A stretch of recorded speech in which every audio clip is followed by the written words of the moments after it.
الحمد لله نحمده ونستعينه ونستغفره ونؤمن به ونتوكل عليه ونعوذ بالله من شرور أنفسنا ومن سيئات أعمالنا من يهده الله فلا مضل له ومن يضلله فلا هادي له. قال الله تبارك وتعالى في القرآن المجيد والفرقان الحميد: قل هل يستوي الذين يعلمون والذين لا يعلمون. وقال النبي صلى الله عليه وسلم: خيركم من تعلم القرآن وعلمه، أو كما قال عليه الصلاة والسلام. ہے قول محمد، قول خدا، فرمان نہ بدلا جائے گا، بدلے گا زمانہ لاکھ مگر قرآن نہ بدلا جائے گا. وہ معزز تھے زمانے میں مسلمان ہو کر، وہ معزز تھے زمانے میں مسلمان ہو کر، اور ہم خوار ہوئے تاریخ قرآن ہو کر.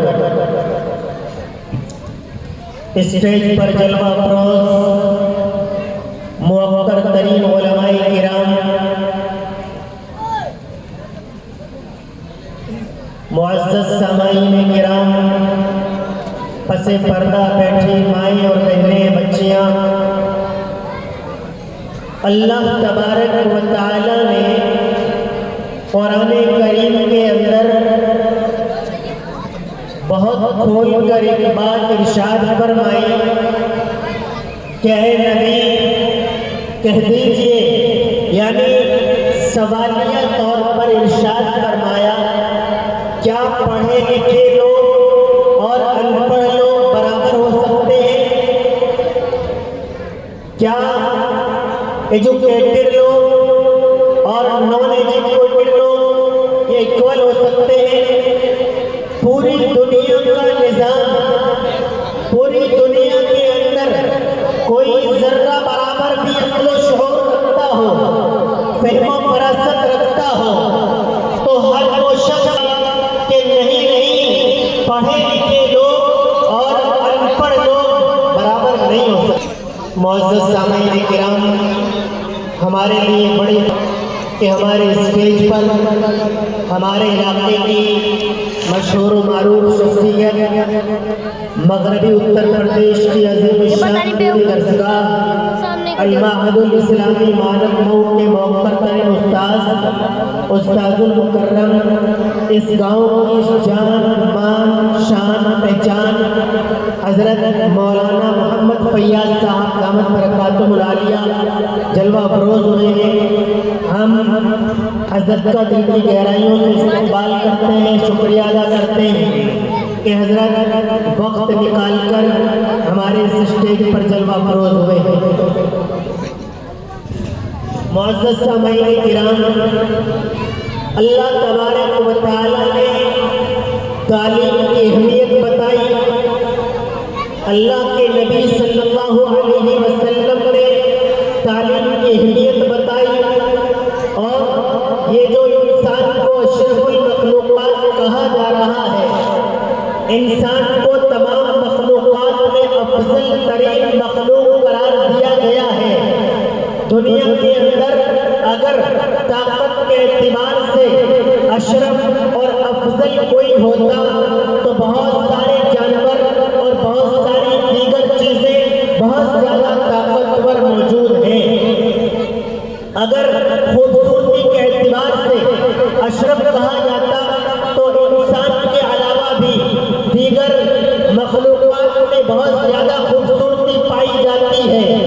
لیکن میں آپ کو بتا دوں کہ اگر انسان کو اشرف المخلوقات کا درجہ دیا گیا ہے تو وہ تعلیم کی وجہ سے دیا گیا ہے، وہ ایجوکیشن کی وجہ سے دیا گیا ہے. اللہ تبارک و تعالی نے جب حضرت آدم علیہ السلام کو بنایا تو فرشتے کہنے لگے: اے اللہ، آپ دنیا کے اندر ایسی مخلوق پیدا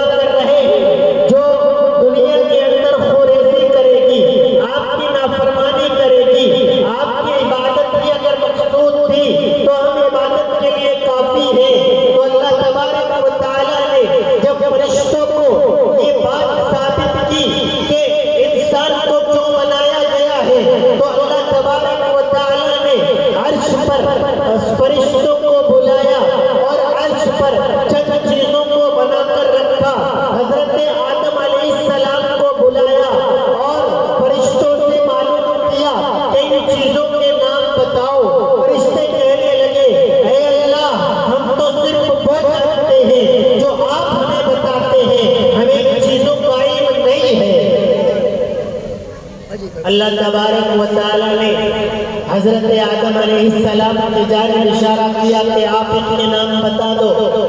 حضرت آدم علیہ السلام نے تمام چیزوں کے نام گنوا دیے.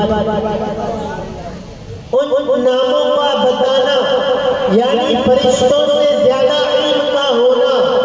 فرشتوں کو بتایا گیا کہ یہ افضل اس لیے ہے کہ ان کی معلومات زیادہ ہے, ان کا علم زیادہ ہے, ان کے پاس تعلیم زیادہ ہے. انبیاء کرام اس دنیا کے اندر تشریف لائے, انہوں نے بھی تعلیم کی اہمیت کو بتایا. سب سے اخیر میں پیغمبر آخر الزمان سرور کونین تاجدار مدینہ محمد عربی صلی اللہ علیہ وسلم اس دنیا کے اندر تشریف فرما ہوئے. آپ نے بھی تعلیم کی اہمیت کو بتایا.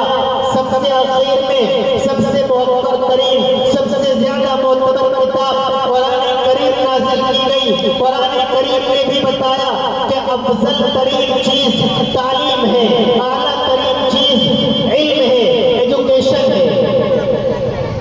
تعلیم کی اہمیت بتا دی گئی اور اس کو پوری دنیا مانتی سمجھتی بھی ہے. پھر کچھ لوگوں نے تعلیم کو تقسیم کیا کہ یہ دنیاوی تعلیم ہے اور یہ دینی تعلیم ہے. تو یاد رکھو, تعلیم کی تقسیم دنیاوی تعلیم اور دینی تعلیم پر نہیں ہے. تعلیم کی تقسیم اگر کسی بات پر ہے تو تعلیم فائدہ مند ہوتی ہے, تعلیم غیر مفید یعنی فائدہ مند نہیں ہوتی ہے. اگر تعلیم کے اندر کوئی ڈفرینس ہے, کوئی فرق ہے, تو وہ اس طور پر ہے کہ وہ فائدہ پہنچانے والی تعلیم ہے یا نقصان دہ تعلیم ہے. اب آپ یہ سمجھیں گے کہ نقصان دہ کون سی تعلیم ہو سکتی ہے؟ ہاں ہو سکتی ہے, قرآن کی تعلیم بھی نقصان دہ ہو سکتی ہے. IAS IPS کا بن جانا, ڈاکٹر پروفیسر کا بن جانا وہ بھی نقصان دہ ہو سکتا ہے. علوم قرآن کے حاصل کر لینے کے بعد اگر کوئی ان پر عامل نہیں ہے, علوم قرآن کو حاصل کرنے کے بعد اگر کوئی صحیح طور پر نمازیں نہیں پڑھتا ہے, صحیح طور پر تلاوت نہیں کرتا ہے, صحیح طور پر قرآن کی تعلیم کی ترویج و اشاعت میں حصہ نہیں لیتا ہے, تو یہ تعلیم اس کے لیے نقصان دہ ثابت ہو سکتی ہے.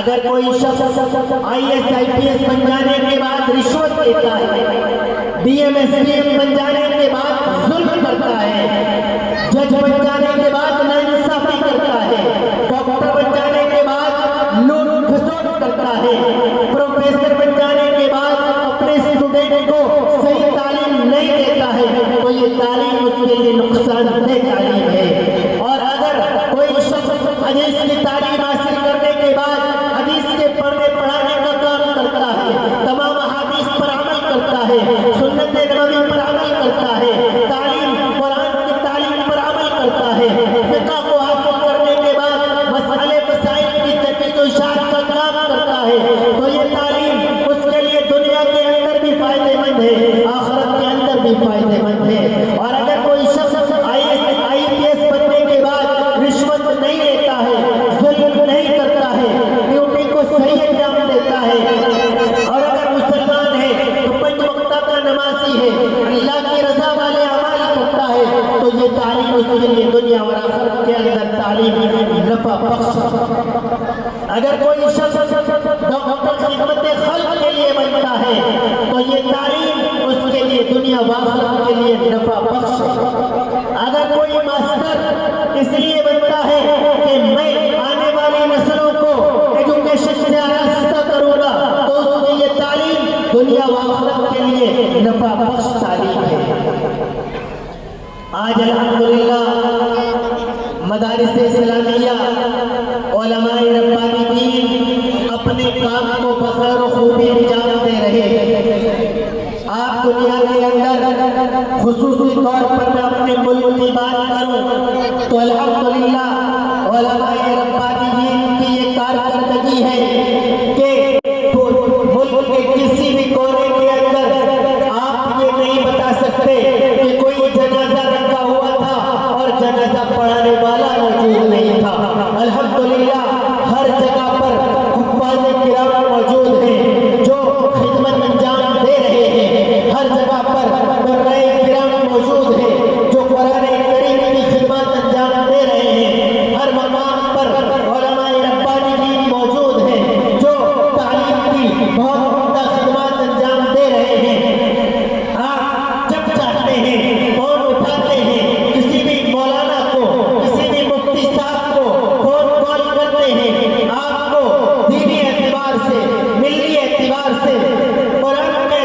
سے، حدیث کے اعتبار سے، فقہ کے اعتبار سے، دین کے مسائل کے اعتبار سے کوئی بھی مسئلہ اگر پیش ہوتا ہے، علماء کرام 24 گھنٹے 7 days آپ کی خدمت میں پورے طور پر تیار رہتے ہیں. آپ فون کرتے ہیں، آپ کے مسئلے کے حل کی حد تک ایٹ اے ٹائم کوشش کرتے ہیں، ورنہ آپ سے 10-20 منٹ 1 گھنٹے کا ٹائم لے کر آپ کے مسئلے کو حل کرنے کے طریقہ کی کوشش کرتے ہیں.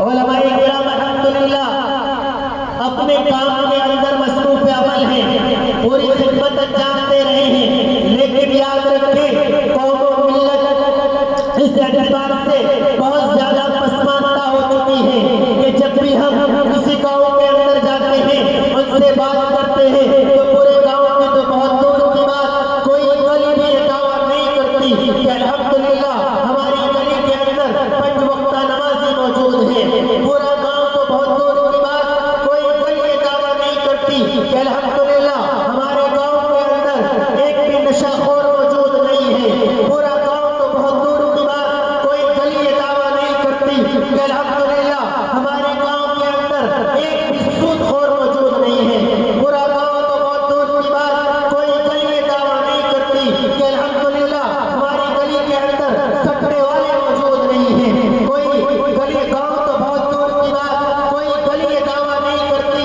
کہ الحمدللہ ہماری پوری گلی کے اندر تمام گھروں کے اندر قرآن کریم کی تلاوت روزانہ 5 نماز فجر ہوتی ہے.